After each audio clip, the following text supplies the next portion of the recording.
What's up, peeps? We're back. As always, I'm your host, Lee Benson. Thank you so much for joining us for our YouTube edition of the AEW Insider.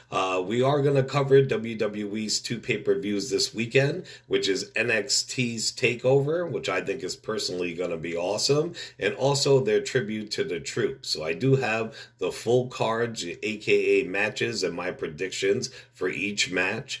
I started doing a little gaming on this channel. I do have the PS5, and it lets you create videos really easy. So if you're into video games, definitely check out the videos of the hottest new titles, openings, endings, walkthroughs, playthroughs, what have you. Cyberpunk 2077 comes out next week, so I will be doing a full playthrough. So definitely stick to this channel if that's your type of thing. Remember to stick around to the end of the episode to find out how you can win a WWE Elite Bray Wyatt Firefly Funhouse action figure.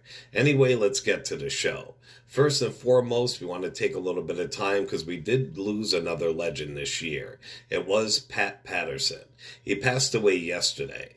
Pat Patterson was amazing. He was an integral role in WWE, even though you might not have seen him that much. He was a great pro wrestler. He's one of the best intercontinental champions of all time. He used to legit help Vince McMahon write the upcoming wrestling shows poolside at McMahon's house. That's how they used to do it. McMahon would gather a handful of people, his closest people, to write the wrestling shows, and they would gather around this pool and do that. And Pat Patterson was a big part of that, and big part of the wrestling that we loved on TV growing up. He also, in the Attitude Era, was part of McMahon's Stooges alongside Jared Briscoe. He was just awesome, man. He was just really, really great. He was also a gay man in the wrestling biz, and he helped people who were gay in that sporting, community actually be accepted easier. So this man was a true legend, and it is very sad to see him go. So we like to say Godspeed, Pat, and thank you for all that you did. All right, on to WWE. Now, NXT War Games, you know me, I'm a huge NXT fan, more so than Raw and SmackDown, and pretty much every NXT takeover, War Games, what have you, is amazing. So I do not doubt that this is going to be any different. So here's the full card in my predictions. First up, we do have Dexter Lumis versus Cameron Grimes. Now, this has been a surprisingly good feud. I do like both of their gimmicks, but I think Lumis is actually a huge star in the making. I want him to bury Grimes and move on from this feud so he can, raise his stake up in the game, because that guy's going to be a star as long as he can stay injury-free. So I'm going to take Lumis on this one. We also have Leon Ruff versus Johnny Gargano versus Damian Priest for the NXT North American Championship. Now, it's cool that they let Ruff win the belt, giving him the spotlight, but how long is this realistically going to go on for? He's in there with two pros. I don't know. This match is going to be a toss-up. Gargano should win, but he really never wins, and he should be getting called up. Like, he should have got called up a long time ago, and I feel that Priest's reign was way too short. So I'm going to go with Damian Priest on this one as the winner. We do have the Undisputed Era versus Pat McAfee, Pete Dunne, Danny Burch, and Oney Lorcan in a War Games match. Now, this match is going to tear the fucking roof off the joint. There are some hardcore kick-ass pros in the ring. Even though McAfee only had one in-ring pro match, he kicked fucking ass. He was pulling moves off that current Empath stars have not pulled off. I can't wait to see what he pulls out for TakeOver. Now, Pete Dunne is in top fighter form. Oney and Lorcan are just machines, yet they are taking on my peeps, the Undisputed.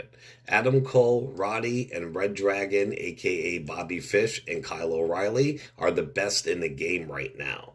Only weak link might be Bobby Fish because he's been injured and I'm on TV that much, but that's only due to his current injuries. Like I said, this match is going to tear the roof off the place, but I got to go with my boys, the Undisputed Era. All right, next up we have Team Shotty, which is Shotty Blackwell, Ember Moon, Rhea Ripley, and Io Shirai, versus Team Candice, which is Candice LeRae, Dakota Kai, Raquel Gonzalez, and Toni Storm. Now, Shotzi is awesome. I mean, fucking Io Shirai's a beast. Rhea Ripley's a fucking beast. Ember Moon, she's awesome when she's not fucking injured, and she's been injured more than she's been in a ring, to be honest. And Shotzi is cool, but she's still definitely got a lot to prove in pro wrestling. She's great on the indies. They're taking on four of the most vicious heels and great female wrestlers all around. Team Candice is strong as fuck. Candice LeRae is amazing on the indies, even though NXT really doesn't highlight her as much as they should. They're giving her some props as of late. Well, Dakota Kai is fucking amazing. Raquel Gonzalez is a beast, and if her momentum keeps going, she's going to be up there with Ripley and all of them. And Toni Storm is amazing on the indies, UK, what have you. So I definitely got to go with Team Candice on this one. But WWE does like to placate to the baby faces, so I don't know, especially in War Games. But I'm going with Team Candice. And then on Sunday, we do have WWE's Tribute to the Troops. It does start at 4 p.m. Here's the full card and my predictions. First up, we do have a 10-man tag team match, which is Daniel Bryan, Jeff Hardy, Rey Mysterio's and the Street Profits versus Elias, Dolph Ziggler, King Corbin, Robert Roode, and Sami Zayn. Now, this match will be very entertaining, like entertaining as hell. With the Tribute to the Troops, though, they're going to cater to the baby faces, like big time. So even though the heel team is way better, the faces will probably win most of the matches. So, I mean, I think WWE is going to have Hardy, Ray, Bryant, and the Street Profits win. But personally, I want the heel team to win. Ziggler, Corbin, Robert Roode, what have you. We also have the tag team match. It is Bianca Belair and the Boss Sasha Banks versus Bayley and Natty. Now, this match is also going to be awesome. Bayley's so fucking good anymore, it's not funny. So is Sasha as long as she can stay uninjured. Natty is a legend, and Bianca is the next big thing. They should get the crowd hype as fuck and give the soldiers a good time. I'm going to go with Bayley and Natty, but I do feel that WWE is going to have Bianca and Banks win because they're catering to the baby faces, but my pick is Bayley and Natty. And finally, we do have Drew McIntyre versus The Miz.